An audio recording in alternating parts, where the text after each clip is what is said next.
Okay, so your dad comes back home and you're still in high school at the time? When my dad came home, yeah, I was in high school, going to high school about freshman. Okay.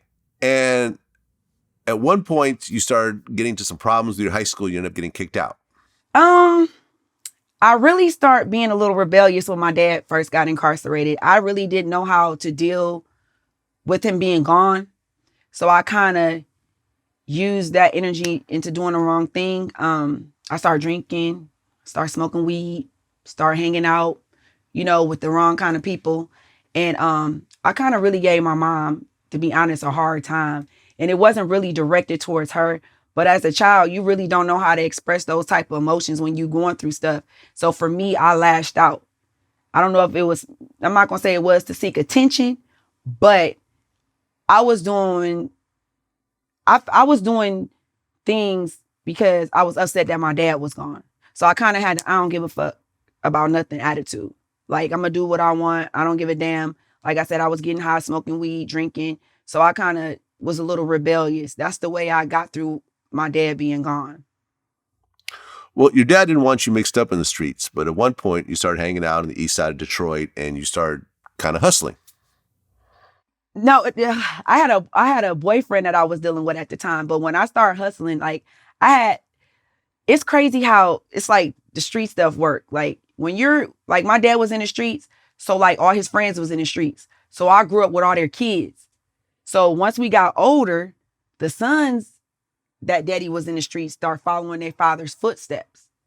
So they start doing their own thing. So like at one point in time, weed was a big thing in Detroit. Like a lot of dudes made money off of weed around that time. And a lot of my homies was getting weed from Arizona. So what I would do is me and probably a couple of my girlfriends will fly the money over to Arizona for them. And that they'll get the weed back however they got it. But we were the ones that would transport the money over there, so they could pay for their product.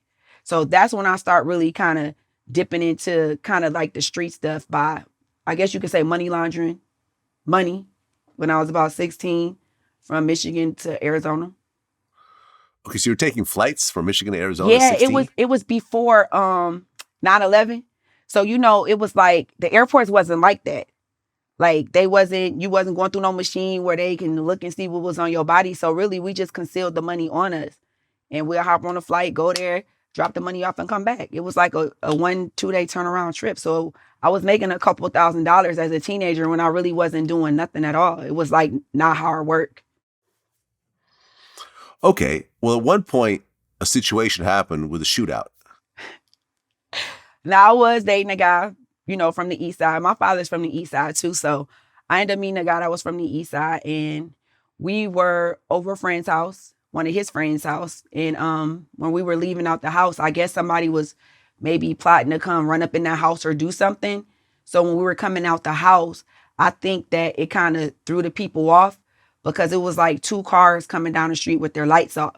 So when they seen more than one person come out the house, it was four of us. It's kind of like when they was driving down the street, it was kind of a hesitant, and they kept going.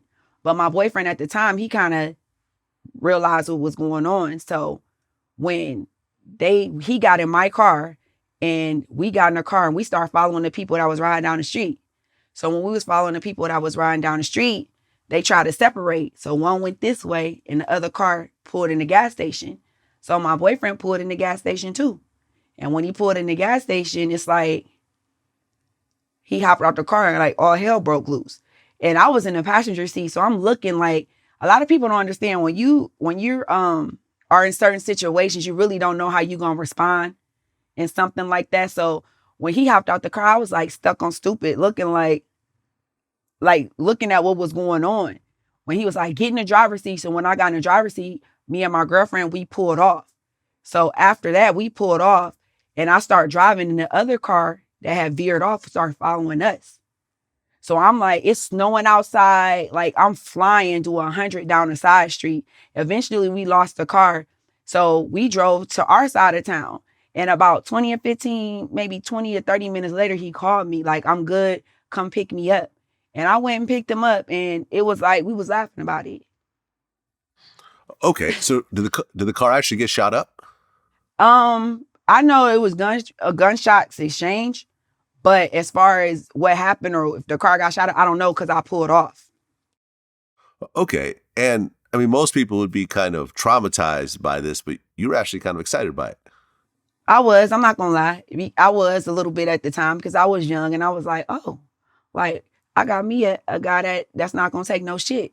So to me, that made me feel more safe being around him because I knew if I was around him, he wasn't gonna let nothing bad happen to me.